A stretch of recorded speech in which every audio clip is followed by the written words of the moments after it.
12 ऋतुओं का जादू। एक बार की बात है, भारत के एक पहाड़ी गांव में एक सीधी सादी लड़की रहती थी जिसका नाम था राधा।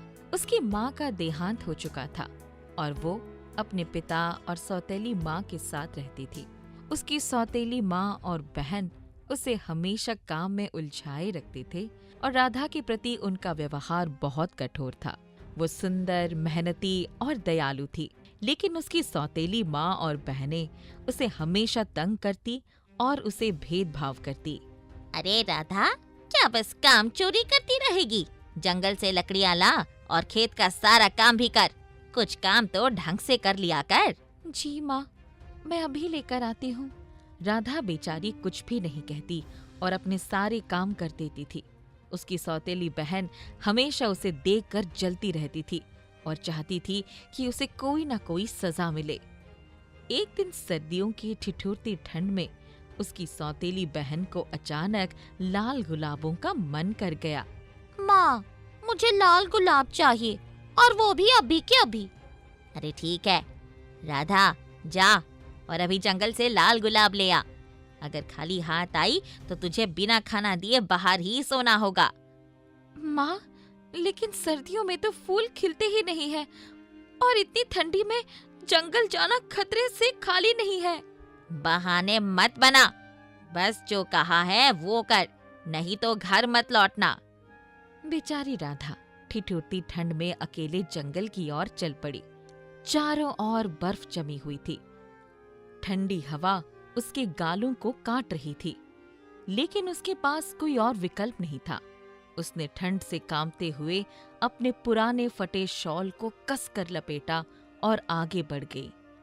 कुछ देर चलने के बाद उसे एक अजीब सी रोशनी दिखाई दी। जब वो उसके पास पहुंची तो उसने देखा कि वो जंगल के बीच में एक आग जल रही थी और उसके चारों ओर 12 ऋतुएं बैठे थे। सभी ऋतुएं एक व्यक्ति के रूप में थी। कोई बूढ़ा था, कोई जवान, कोई साधारण कपड़ों में और कोई फूलों से सजे हुए वस्त्रों में। नमस्ते, क्या यहाँ थोड़ी देर रुक सकती हूँ? बहुत ठंड है और मैं थक चुकी हूँ। आओ बेटी, बैठो। ठंड बहुत ज्यादा है और तुम तो कांप ही रहे हो, लेकिन इतनी सर्दी में यहाँ क्यों आई हो? मुझे अपनी सौतेली माँ और बहन ने लाल गुलाब लाने के लिए भेजा है। उन्होंने कहा है कि बिना गुलाब के लौटने पर मुझे घर में जगह नहीं मिलेगी। लेकिन इस समय तो गुलाब नहीं खिलते, ये सर्दियों का समय है। मुझे पता है, पर मेरी मजबूरी है। राधा की मासूमियत और मेहनत देखकर सभी ऋतुएं प्रभावित हुई। जनवरी, जो सबसे वृद्ध और अनुभवी था, उसने बाकी ऋतुओं को संकेत दिया। हम इसे इसकी मांग पूरी करने में मदद करेंगे। हर ऋतु का अपना समय होता है, लेकिन हम थोड़ी देर के लिए समय को बदल सकते हैं। और इस तरह जनवरी ने अपनी जादुई छड़ी उठाई और आकाश की ओर लहराई। अचानक ठंडी हवा थम गई और धीरे धीरे बर्फ पिघलने लगे। ठंडक घटने लगी और पेड़ पौधे हरे भरे हो गए। कुछ ही पलों में मौसम बदल गया और मार्च का वसंत आ गया। अब तुम देखो। राधा ने देखा कि चारों ओर खूबसूरत लाल गुलाब खिलने लगे हैं। उसने खुशी खुशी गुलाबों को तोड़ा और सभी ऋतुओं को धन्यवाद दिया। आप सभी का धन्यवाद, मैं आपकी ये कृपा कभी नहीं भूलूंगी। आओ बेटी, लेकिन याद रखना, तुमने किसी को भी हमारे बारे में कुछ बताया तो ये मदद आखिरी होगी। जी बाबा, मैं वादा करती हूँ। राधा गुलाब लेकर घर पहुंची। जब उसकी सौतेली माँ और बहन ने देखा कि वो गुलाब लेकर आई है तो वे चौंक गई। ये कैसे संभव है? सर्दियों में तो गुलाब नहीं खिलते। जरूर इसने कोई चालाकी की है। मुझे भी उन ऋतुओं से मिलना है। अगले दिन सौतेली माँ ने अपनी बेटी को जंगल में भेजा और उसे भी राधा की तरह गुलाब लाने का हुक्म दिया। सौतेली बहन ने भी उसी जगह जाकर ऋतुओं से मिलने की कोशिश की। उसे भी वही आग जलती दिखाई दी और ऋतुओं का समूह बैठा मिला। अरे ओ बूढ़ो, मुझे लाल गुलाब चाहिए, जल्दी से दो। मुझे ठंड में रुकने की आदत नहीं है। तू कौन है जो इस तरह बात कर रही है? मैं वो हूँ जिसे हर चीज सबसे पहले मिलनी चाहिए। अगर तुमने गुलाब नहीं दिया तो तुम सबको देख लूंगी। हाँ। ऋतुओं उसकी अभद्रता और अहंकार से नाराज हो गई। उन्होंने उसे कोई सहायता नहीं दी। इसके बजाय जनवरी ने अपनी छड़ी घुमाई और ठंड और भी बढ़ा दी। उसकी अकड़ और घमंड की वजह से सर्दी की बर्फीली हवाओं ने उसे ढक लिया और वो जंगल में ठंड से जम गई। इधर घर पर राधा का जीवन बदल गया। उसकी सौतेली माँ ने अपनी बेटी का हाल जानकर पछतावा हुआ। राधा को उसने हमेशा सताया, लेकिन अब राधा ने उसे माफ कर दिया और घर की जिम्मेदारियों को अपने ऊपर ले लिया। उसकी दयालुता और मेहनत को गांव के लोग सराहने लगे। कुछ समय बाद एक अच्छे घर के युवक ने राधा से विवाह का प्रस्ताव रखा और उसने एक नई जिंदगी शुरू की। उसकी सादगी, विनम्रता और मेहनत की वजह से उसकी कहानी गांव में एक मिसाल बन गई। बंगाल प्रांत के पश्चिम तरफ लालीपुर नाम का एक गांव था। वहां पर किशन नाम का एक मछुआरा रहता था। किशन रोज मछलियां पकड़ता और उन्हीं मछलियों की फिश करी बनाकर बाजार में बेचा करता था। हालांकि फिश करी के व्यवसाय से किशन को कोई खास लाभ नहीं था, क्योंकि वो होटल के बजाय फुटपाथ पर फिश करी का स्टॉल लगाता था। लेकिन इससे किशन के घर की दाल रोटी चल जाती थी। किशन इसी से संतुष्ट था। एक शाम को मंदिर के पीछे तरफ मछुआरों की बैठक हुई। बैठक मछली पकड़ने के जगह बंटवारे को लेकर थी। हम सभी को अपना अपना कार्य क्षेत्र बांट लेनी चाहिए, तभी हम मछुआरों का भला होगा। सभी एक दूसरे के साथ एकजुट रहें। कोई किसी से झगड़ा नहीं करेगा, ना ही कोई एक दूसरे के क्षेत्र में दखल देगा। ठीक है, देवी तालाब मेरे घर के नजदीक है, वहां पर मैं मछली पकड़ूंगा और दूसरी किसी जगह नहीं जाऊंगा। मैं भी अपने घर के पास अपने ही क्षेत्र में मछली पकड़ूंगा। मछुआरों की इस बैठक में सबके सब एक दूसरे के क्षेत्र में दखल ना देने को लेकर लामबंद हो गए। एक दिन किशन के मछली जाल में एक सुनहरे रंग की मछली निकली। वो अपनी माँ को दिखाने लेकर गया उसे। ये देखो माँ, सुनहरे रंग की मछली। मुझे छोड़ दो, मुझे छोड़ दो। धीमी आवाज की भनक माँ बेटे दोनों के कानों तक पहुंची। कितना सुंदर मछली है बेटा, पर मुझे क्यों महसूस हो रहा है कि ये कुछ बोल रही है। हाँ माँ, मुझे भी यही महसूस हुआ। नजदीक से सुनकर देखता हूँ। मुझे छोड़ दो, मुझे छोड़ दो। क्या ये तुम्हारी आवाज है सुनहरी मछली? हाँ, मुझे छोड़ दो। पर तुम बोल कैसे रही हो? मैं देवी लोक से इस कलयुग में बहकर आ गई। ये देवी तालाब ही मेरा घर है। अब तुम्हें छोड़ तो दूंगा, पर घोड़ा घास से ही दोस्ती कर लेगा तो खाएगा क्या? मैं तुम्हें ऐसी मछलियाँ लाकर दूंगी जिन्हें खुद से मरना है। इससे क्या होगा? वो क्यों खुद से मरेंगी? मछली की जिंदगी कौन जीना चाह रहा है? कब मौत आ जाए, किसके जाल में फंस जाए। मैं तुम पर कैसे विश्वास करूं? पानी मिलते ही तुम वादा खिलाफी कर गई तो? अच्छा ठीक है, उस तालाब में मत छोड़ो, पर पानी के टंकी में तो रख दो। मुझे सांस लेने में तकलीफ हो रही है। किशन तुरंत घर के पानी टंकी में उस सुनहरे मछली को डाल देता है। मैं तुम्हें पानी में छोड़ ही देता हूँ। मुझे तुम्हें यूं कैद करके रखना अच्छा नहीं लग रहा है। अपने डूबते व्यवसाय की वजह से परेशान हो किशन? हाँ, तुम्हें कैसे पता? जाकर फिश करी बेचो, तुम्हारी तरक्की वहीं पर अटकी हुई है। बेचता तो हूँ, और भी बुरा हाल है उस व्यवसाय का। मैं अभी इस पानी की टंकी में हूँ। अब इस पानी की 4-5 बूंदे अपने फिश करी पर डालकर तड़का लगाना। इससे क्या होगा? जाओ पहले ये करके आओ, फिर जादू देखना। किशन उस सुनहरी मछली के कहे अनुसार एक बोतल पानी उसी टंकी से निकालकर भर लेता है और अपने फिश करी के स्टॉल पर ले जाकर उसी का तड़का लगाता है। पानी की बूंदें फिश करी में मिलते ही उसकी महक को फैलाकर ग्राहकों को बुलाने लगती है। भैया, आपके फिश करी की खुशबू बड़ी अच्छी आ रही है, एक प्लेट खिलाइए जरा। अभी लो दादा, खाने के लिए ही बनाया है। ग्राहक फिश करी का स्वाद चखते ही फिर से गुजारिश करता है।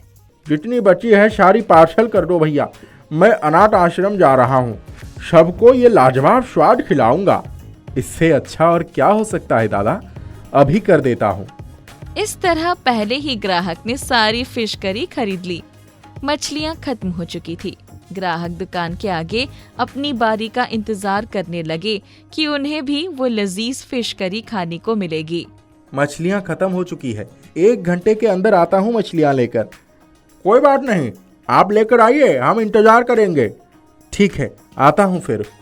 किशन 1 घंटे के बाद मछलियाँ लेकर आया तो देखा तड़की धूप में ग्राहक वही दुकान के आगे ही खड़े थे। किशन मन ही मन बोला, धन्य हो सुनहरी मछली तुम्हारी, तुम्हारे पानी के जादू ने मजबूत ग्राहक दिए मुझको। चंद ही पलों में सारे ग्राहकों को उनकी फिश करी मिल गई। किशन के फिश करी की दूसरी खेप भी खत्म हो चुकी थी। ये उसका सालों से लगाई जा रही दुकान का सबसे ज्यादा कमाई वाला दिन रहा। माँ, आज तो कमाल हो गया। क्या हुआ बेटा? चलो सुनहरी मछली के पास चलते हैं। चलो, वही बताना क्या हुआ है।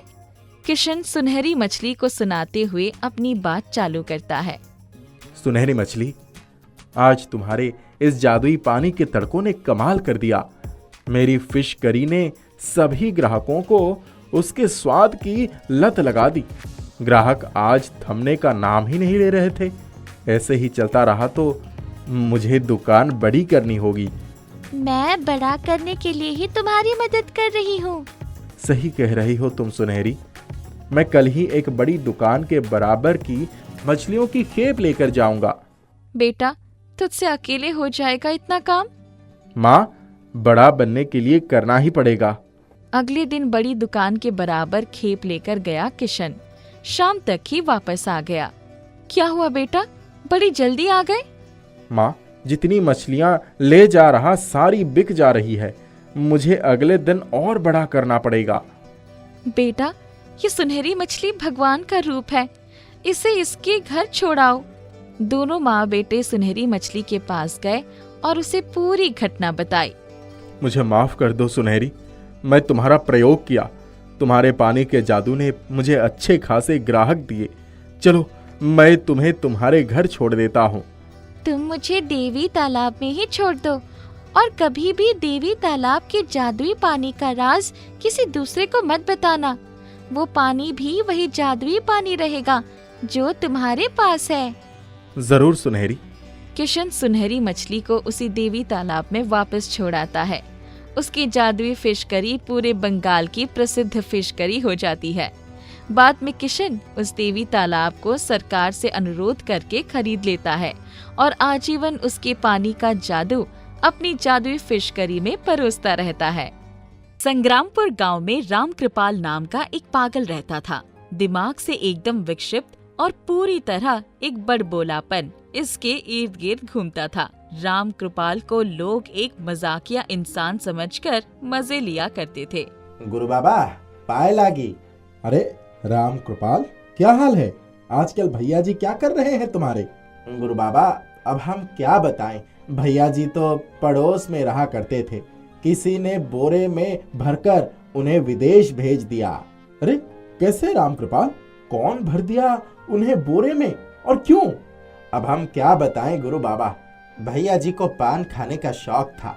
बढ़िया पान चबाए हवाई जहाज में घूम रहे थे, बादल देख रहे थे।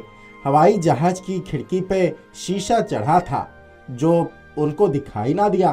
पान की लाल थूक पूरे हवाई जहाज में मार दिए। अच्छा, तो इस तरह भैया जी को बोरे में भरा गया। नहीं गुरु बाबा, अब हम क्या बताएं, भैया जी की पहले पिटाई हुई, उसके बाद बोरा में भरकर पैराशूट खोलकर बीच रास्ते में ही नीचे फेंक दिए। अब लटक रहे होंगे किसी विदेशी झाड़ पर। सुनकर बड़ा अफसोस हुआ। राजू को ये बात मालूम थी कि राम कृपाल कहानियां बनाने में माहिर है। उसका पागलपन इन्हीं कहानियों की वजह से फैल गया। राम कृपाल एक पोटली लिए अक्सर घूमता फिरता था। किसी को हाथ भी लगाने नहीं देता था। जो भी हाथ लगाए उससे लड़ने लगता था। राम कृपाल का कहना था कि वो उसकी जादुई पोटली थी। ओ राम कृपाल, दिखा तेरी पोटली में क्या है, मैं भी तो देखूं। तेरी जादुई पोटली। मेरी जान मांग लो भगत काका, लेकिन ये पोटली मत मांगना। हिमालय पर्वत से लेकर आया हूँ इस जादुई चूरन को। इस चूरन को खाकर मैं बलवान हो जाऊंगा, भारी से भारी सामान उठा सकता हूँ। मैं वजन उठाने की प्रतियोगिता में हिस्सा लूंगा। अच्छा अच्छा ठीक है, चलो मान ली तुम्हारी बात। अब ये बताओ तुम हिमालय कैसे पहुंच गए?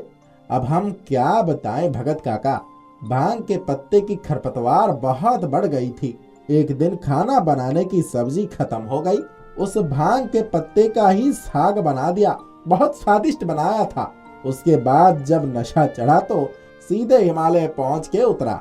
ओ, तो तुमको ये चूरन कैसे मिल गया हिमालय पर? तुम तो नशे में थे। अब हम क्या बताएं भगत काका, नशा उतरने का नाम ही नहीं ले रहा था। एक बड़ा सा पत्थर पहाड़ पर से मेरे ऊपर गिरने वाला था, तभी एक गुलाबी रंग की आंधी आई। गुलाबी आंधी? अच्छा फिर क्या हुआ? अब हम क्या बताएं भगत काका, जब मैंने उस गुलाबी आंधी को देखा तो चौंक गया। उस आंधी की धूल चिकनी थी, अपने ही आप मेरा मन करने लगा उस धूल का स्वाद लेने का। मैं उस धूल को इकट्ठा करके चखने लगा। मिट्टी की खुशबू थी उस गुलाबी माटी के चूरन में। अच्छा, तो इसमें जादू कैसे हुआ? अब हम क्या बताएं भगत काका, अभी चूरन को चखे ही थे कि वो बड़ा सा पत्थर मेरी तरफ गिर गया। मेरा हाथ अपने आप उस पत्थर की तरफ मुड़ गया और वो पत्थर मेरे हाथ के सहारे थम गया। उसी दिन मैं समझ गया कि इस चूरन में वजन उठाने का जादू है। कहते हैं किसी पागल की बातों पर कोई पागल ही विश्वास करता है, इसलिए भगत ने भी राम कृपाल की बातों को सिर्फ मनोरंजन के लिए सुना। उसके बाद विश्वास करने से खुद को इनकार कर दिया। भगत और राजू उस पागल राम कृपाल के अक्सर मजे लिया करते थे। वो उसकी मनगढ़ंत कहानियों को सुनना खूब पसंद करते थे। ऐसे ही एक दिन राम कृपाल दोनों जब साथ बैठे थे तब उनके पास आया। गुरु बाबा, एक एहसान कर दीजिए मुझ पर। अभी भी लहजा मजाकिया बनाते हुए राजू ने जवाब दिया, कैसा एहसान राम कृपाल? अब हम क्या बताएं गुरु बाबा, ये वजन उठाने की प्रतियोगिता का पर्चा लेकर घूम रहे हैं, कोई भर नहीं रहा। आप भर देते तो मैं हिस्सा ले लेता। लाओ इधर दिखाओ पर्चे को। राजू और भगत ने पूरी तरह से जरूरी जानकारी राम कृपाल से पूछ कर उस पर्चे को भर दिया और वो पर्चा राम कृपाल को लौटा दिया। 6 महीने बीत गए। बातों ही बातों में एक दिन राम कृपाल पर चर्चा छिड़ गई, पर राम कृपाल कहीं नजर नहीं आ रहा था। अरे वो पागल राम कृपाल कहीं नजर नहीं आता, महीनों हो गए उसे देखे। कोई खोज खबर है उसका? हाँ राजू, पिछली बार किसी वजन उठाने की प्रतियोगिता का पर्चा लिए घूम रहा था, वहीं अंतिम बार मैंने उसे देखा था। हाँ, उसी वक्त मैंने भी उसे देखा था। ना जाने कहाँ होगा। चलो एक दिन उसके घर तरफ खोज खबर लेकर आते हैं। आज ही क्यों नहीं? चलो बात उठी है तो देख ही आते हैं उसके घर सब कुछ ठीक है कि नहीं।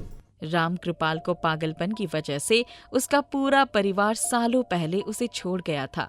वो अकेले ही एक झोपड़ी में दूसरों से मांग कर रहता खाता था। राजू ने देखा तो राम कृपाल के घर का दरवाजा बंद है। खिड़की से झांका तो राम कृपाल की जादुई पोटली नजर आ गई। राम कृपाल की पोटली दिख गई, पर राम कृपाल घर में नहीं है। क्या करें? आसपास पूछ कर देखते हैं। आसपास पूछने पर पता चला कि राम कृपाल की बीमारी से मौत हो चुकी है। उसके घर वालों ने उसका अंतिम संस्कार भी कर दिया। मुझे राम कृपाल की मौत से दुख क्यों हो रहा है पता नहीं। मुझे भी राजू, उसने हमेशा मुझे इज्जत देकर ही अपनी बात की है। राम कृपाल के घर की खिड़की से उसकी जादुई पोटली नजर आई थी। चलो उस घर में चलकर उस पोटली के जादुई चूरन का राज देखते हैं। क्या सच में कोई गुलाबी मिट्टी है या नहीं उस पोटली में? हाँ राजू, मेरे मन में भी बहुत दिनों से ये उत्सुकता थी। चलो आज उस पोटली को देख ही लेते हैं। वैसे भी अब राज कृपाल जिंदा नहीं है, जो उसे बुरा लगेगा। राजू और भगत राम कृपाल के घर के दीवार में कूदकर घुस गए। घर में घुसते ही दोनों के होश उड़ गए। दरवाजे के पास पड़े अखबार में राम कृपाल की तस्वीर छपी थी। वो वजन उठाने की प्रतियोगिता में अव्वल आया था। राजू और भगत ने राम कृपाल के जादुई पोटली की जिन बातों को बकवास मानकर मजाक में टाल दिया था, उस पोटली को खोलने पर सच में चूरन हो चुकी मिट्टी निकली और उस मिट्टी का रंग गुलाबी था। राम कृपाल के जादुई चूरन का राज उसके मरने के साथ ही राजू और भगत के हाथों शांत हो गया।